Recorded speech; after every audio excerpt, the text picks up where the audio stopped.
Welcome to More Than Life. Once again, you're meeting with First Lady Mary Jackson, and I just want to say thank you so very much for tuning in.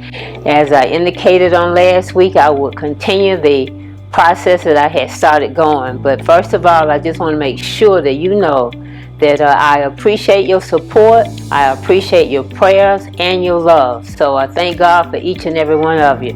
Now, we talked on last week about I gave you the scripture. I was talking about the Bible said in 1 Corinthians 14 and 40 that everything must be done decently and in order. And that's what I'm trying to show you, the order in how to handle your meals or your dishes. I think that's imperative. I don't know what I added. I talked about making sure that you get everything before you get started, or I indicated last week that I do it. But I want to encourage you that whatever your meal is, and first make your menu for whatever meal, whether it's Thanksgiving or whether it's Christmas or just a Sunday dinner. Go ahead on and make your meal, but especially the holiday meals. That's what I'm trying to help you to be able to have you a good Christmas dinner with the pandemic going on. As I told you, you don't need to be going out buying nothing but your vegetables and your food in order to cook. But what you first want to do is assess what you have on hand. Look at your ingredients. If you don't have everything, go out and get it ahead of time. Don't wait until Christmas Eve or 2 days before Christmas, because I can assure you that most people have already done their shopping and then they're coming through the store on those days and they're going to be buying up everything. So do as I have done. I usually will go out like a week before and purchase everything that I need. So I've already done that and got a few more items to get, but I'll make sure that I get them and have them in the house so I won't have to worry about running to the store. Now, before I start really rolling, and I told you about we doing everything in decency and in order, I need to correct something that I said on in the last broadcast. I indicated that I had my oldest sister that I learned a lot from, and I said I didn't have to do much cooking when I was growing up because my sister and my dad had done it. And I really didn't have to do any cooking. Well, I didn't mention the fact that it was not my oldest sister that was doing the cooking. It was the one that I said that Dad said she couldn't, she would burn water if she tried to cook it. He did say that, but let me say this. She was only about 15 or 16 years old, and that was when she got started. She was handling us because the oldest one had gone. She had got married. So my sister that was the oldest one at the house at that time was Eloise, and what she had to do is take on the responsibility of cooking. And she started out maybe rough, like all of us would have, especially at that age. But she learned how to cook and provided for all of us. And my baby was asking me, my son was saying, well, Mama, who cooked or what happened? And I got to thinking about that. I said, you know what? I missed a whole area of my life. I said, I didn't talk about coming through high school. It was Weedy that was there. It was Weedy that cooked for us. It was Weedy that was prepared for us. I really didn't attach myself to my oldest sister until after I got older. She really helped me when I got married, actually, or I was contemplating getting married. She taught me, well, really it was when I got married, because before I got married, I couldn't do nothing but fry some pork chop and cook some green peas and some rice. And I remember when Bishop would come over sometime, it was Pastor Wiley then, and we were dating and he wanted a meal. Well, that's what he got because that's all I could do. So anyways, my oldest sister came on board and at the time that I got married. So yes, she taught me a whole lot. She really did, and she's still teaching me. And as I said, I learned from all of them. I got 3 sisters and I learned from each and every one of them. But I wanted to make sure that I cleared up about Eloise because she helped to raise us. She was there with us. And I remember from high school to college, it was her that was there. So Weedy, thank you. I love you, and I apologize for what I said last week, okay? You know, that tongue can get you in some serious trouble. That's why the Bible talks about in the 3rd chapter of James that you can control everything. So you can put a bit in a horse's mouth and control the direction that the horse goes in. But that tongue is a ruler of evil. And if you aren't careful, you'll say things that you shouldn't say. So I'm going to cut off right now before I mess around and say the wrong thing. But anyway, let's go on back to the cooking process. And again, let's put it in perspective. We're doing things decently and in order. That's the King James Version. One version said make sure you do it fitting and in order. So what I'm talking to you about again is a process of collards, preparing collard greens, and I'm going to show you today about cooking cornbread and doing a little pie. But we're going to go on back to where I was on last week when I stopped. I stopped because I told you it was a lengthy process, and it is. It's a lengthy process to take those greens and pick them and then wash them and cut them up. I even mentioned that you may be careful about getting the greens in the bag, so I need to tell you that too. If you want to buy your greens in the bag, go right ahead. You know, I'm just telling you what I do. I think it's best. I want to give the best to my family. I want the greens to be fresh. I don't want them to be tough, so I go get them. So anyways, what we're going to do now is we are going to go on and get to the process of actually cooking them. So remember, you had to pick them, you had to put them off the stem, you had to wash them, and you had to cut them up. So I cut them up on last week. Right now we're getting ready to go back to the cooking process, and what I want to do is pick up from where I left on last week. I told you to make sure that you tune in because I want to share this process with you through its entirety. I want you to be able to cook some collard greens for Christmas. I want your family to enjoy. So anyways, what we're going to do now is we're turning to the collards. Last week, and I said that you can use 1 or 2 meats. Now I use smoked ham hock. Okay, you may not want to use pork. That's your choice. If you don't want to use pork, I got something else that you can use, but I'm going to show you the smoked ham hock. Let me go on and wash my hand. Make sure you do that because you don't see too much of that washing hands on the Food Network. So let me go on and wash my hands, okay?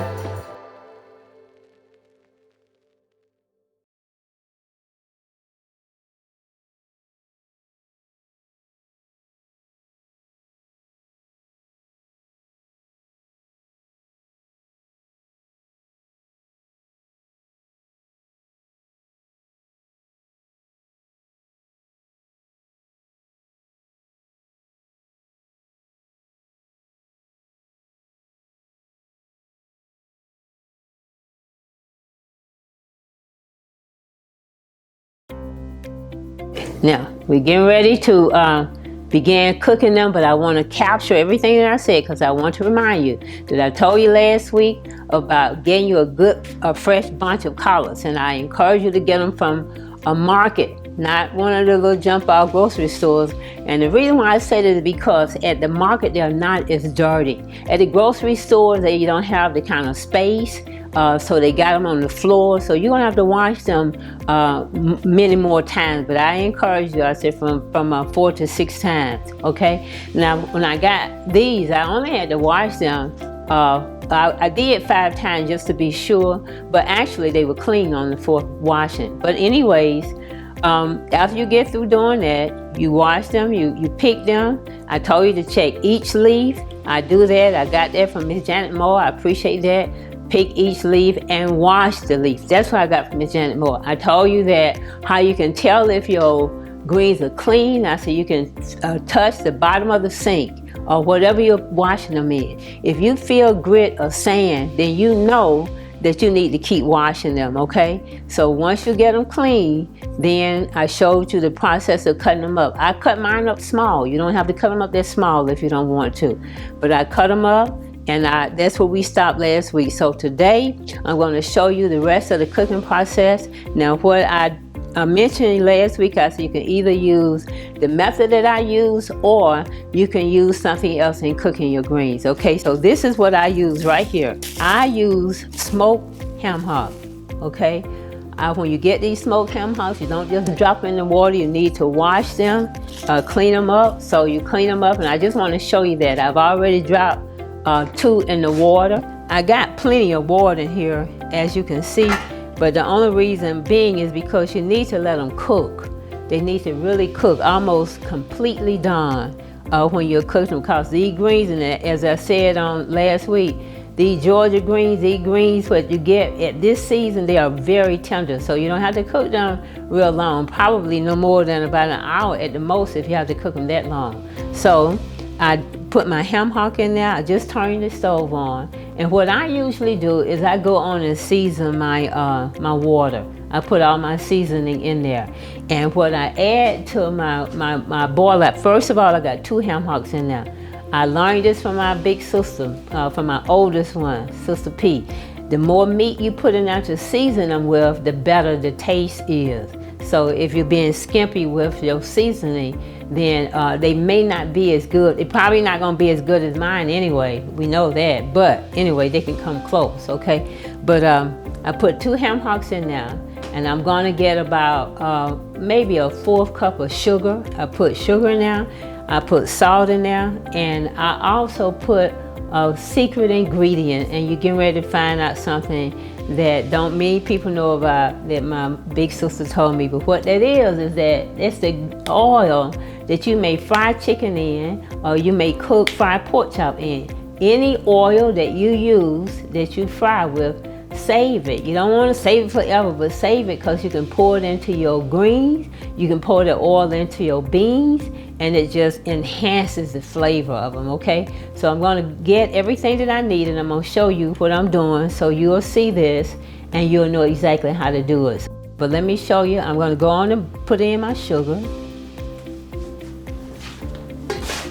And again, I have a lot of water in here because I want these ham hocks to boil.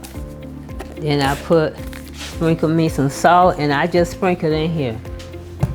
And then I'll come back and I pour me some of my cooking oil in here. Oil that I've already used to fry with. I put that in there, and that's it. So now I just let them cook. I let the meat boil, and the meat will boil. Let me put the lid back on it. The meat will continue to boil. And don't put it down flat, because if you put it down flat, it'll boil over. I want it to boil pretty quickly.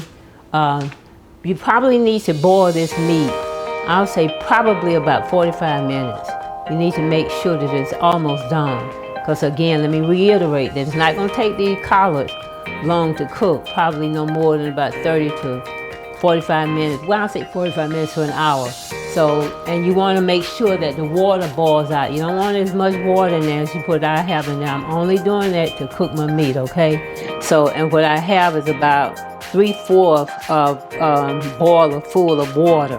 And I'll let it boil down to almost a little over, under a half boil of water. And that's when I drop my greens, because the greens are going to generate some water. They are. So, but anyway, you season them that way, and you on your road to some good collard greens, and I promise you they're going to be good. Again, if you don't want to use the pork, use the smoked turkey wings. I got them from the local store. I won't mention the store name. You can go to the grocery store and you can get them. I'm not trying to promote no grocery store, but I just want you to know they are available. You could use the smoked turkey wings, smoked turkey necks, but the necks don't generate the type of oil, and that's what you're trying to get out of the meat. You're trying to get the oil in the water, and it seasons it really well. So just remember that. At this time, we're going to take a short break. I've shown you what to do about seasoning your water, and we're going to come back. We're going to come back, and when I return, I'm going to show you how to make some good cornbread to go along with these good collard greens, and a quick and easy pie.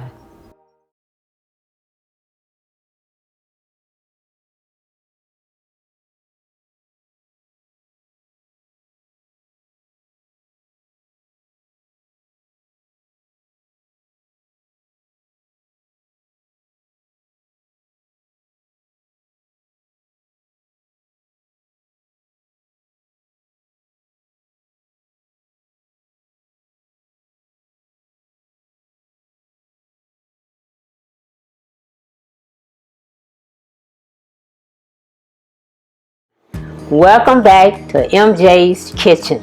Now, I left off telling you that I'm going to get started, get my meat seasoned. I did that, and that's boiling.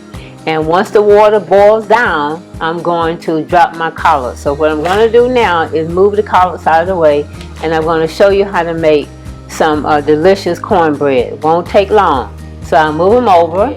As I told you last week, you don't need to be buying that Jiffy mix. I'm getting ready to show you how to make your own Jiffy. Alright, so the first thing I need is my bowl. So I got my bowl, and the next thing I'm going to do is get my meal. I put meal in there, and what I usually do is make quite a bit of cornbread mixture. And I do that because you can literally freeze it. You can measure it off and freeze it. So I do that. So today I'm going to make quite a bit, but I just want you to know how to do it, okay? So the next thing I'm going to get is my cornbread meal. And the meal I use is just Martha White, buttermilk, cornmeal mix. You can use Martha White, any of them.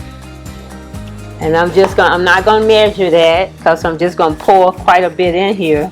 I told you that what I do is just use it and make it up, and then I freeze it. So after I do that, then I'm going to put that aside, and then I'm going to get my flour. I add self-rising flour to it. Get a good heaping tablespoon. It's not really a tablespoon, I'm sorry, it's a serving spoon of flour. I put just a little more now, and that's it. So after you do that, you put that aside.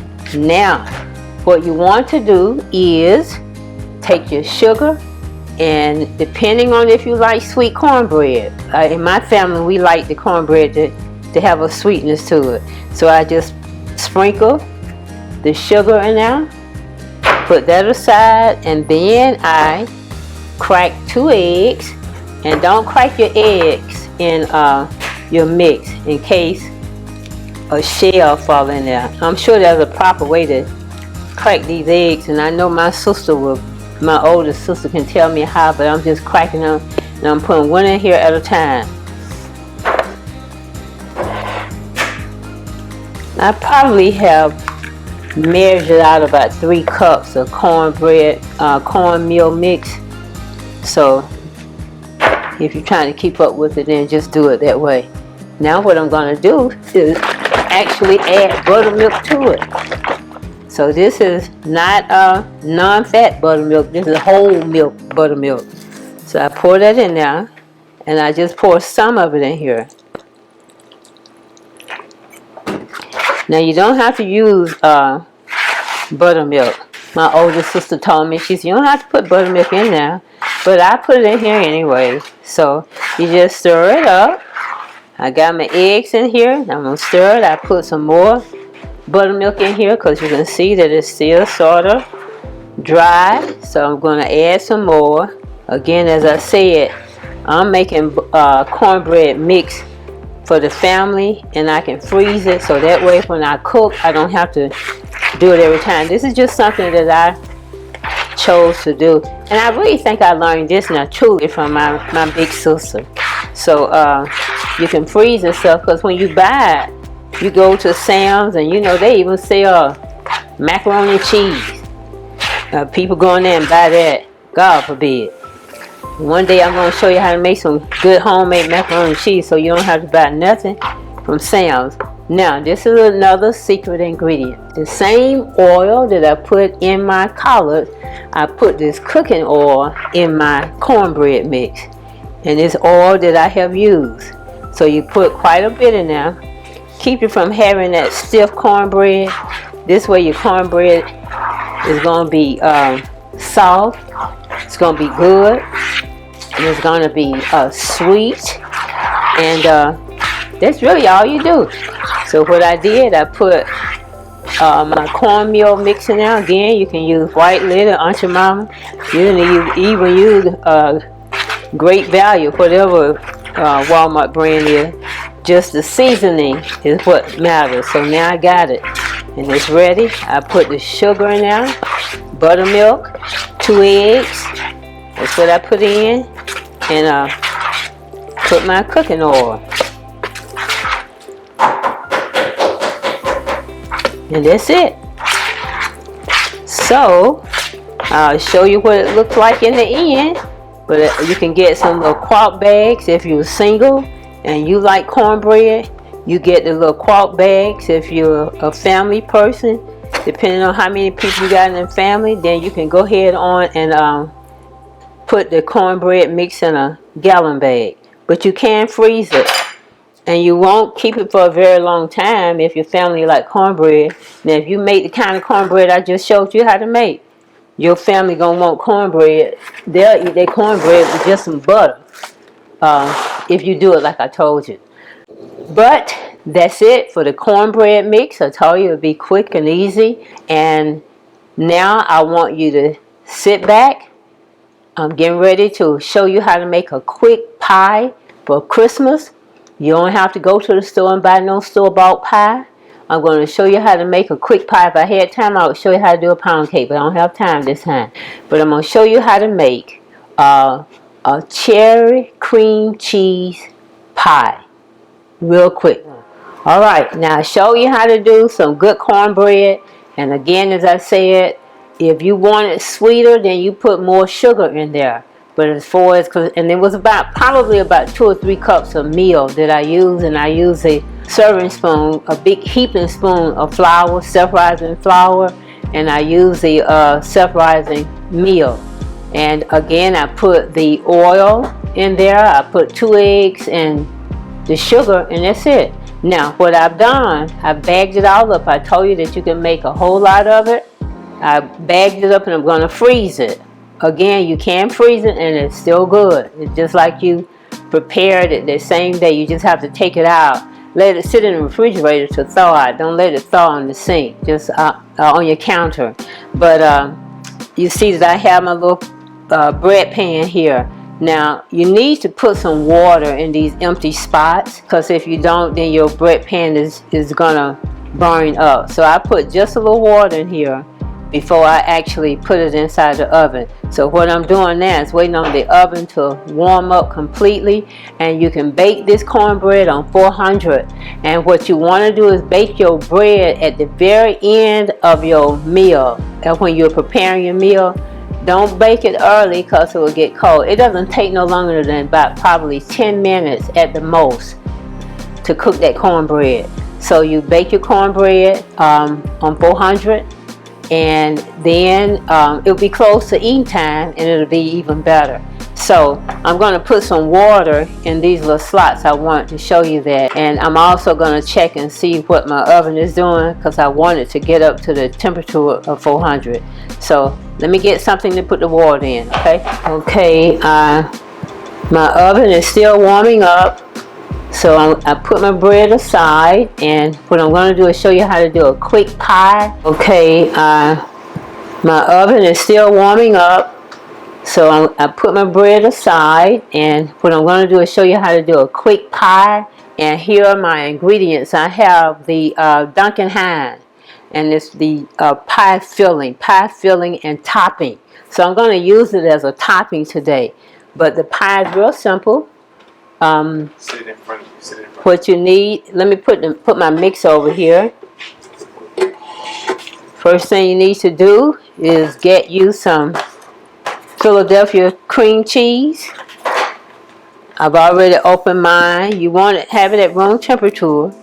Philadelphia cream cheese. You want to use a can of Eagle brand sweet condensed milk. This is milk and sugar and eggs. That's what you got in this can, okay? Then you have lemon, because we got to put some lemon juice in there. Real lemon juice. You don't put imitation flavor. You put the real lemon juice. And this is the pie shell that you use. It's a graham cracker, 9-inch pie crust. So that's what you're going to use. And this pie does not have to be baked. All you got to do is whip it up, put it in the pan, and refrigerate it. Put it in the refrigerator, I'm sorry. Let it cool off and let it stay in there. And And that's it. So I'm going to go on and assemble it. I'm going to put my whole bar of cream cheese in there. So you put a 1/3 cup of squeezed lemon juice in there. Now I'm going to start whipping up my cream cheese. And I'm going to start squeezing my lemon juice. And it's just 1/3 cup. You don't want to put no seed in there. So make sure you get the seeds out.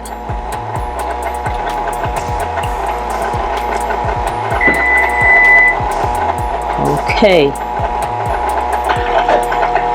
Got my mixer going. That's it. I open my Eagle brand milk. Clean the top off always, so you don't know what's been crawling on that top. So you clean the lid off.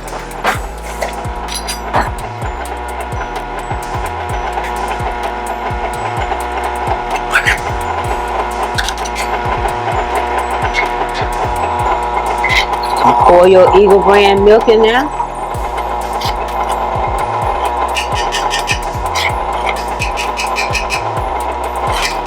You're mixing it with your cream cheese.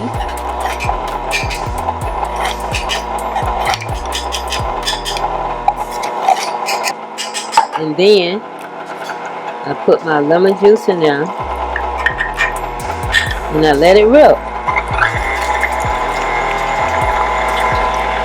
But this can be a Christmas pie. Alright, I just heard my timer go off, so let me put my cornbread in the oven before I finish making the pie so that cornbread can be cooking, okay? Put it on the top shelf. And that's it, the pie crust.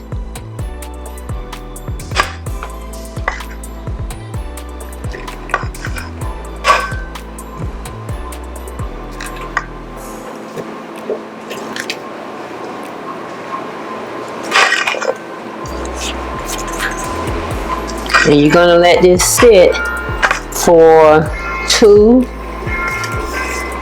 hours, 2 to 4 hours at the most. Spread it out and it'll chill. That's all you have to do. And that is your cherry cream cheese pie with the graham cracker crust. Now, again, I can't put the cherries on it.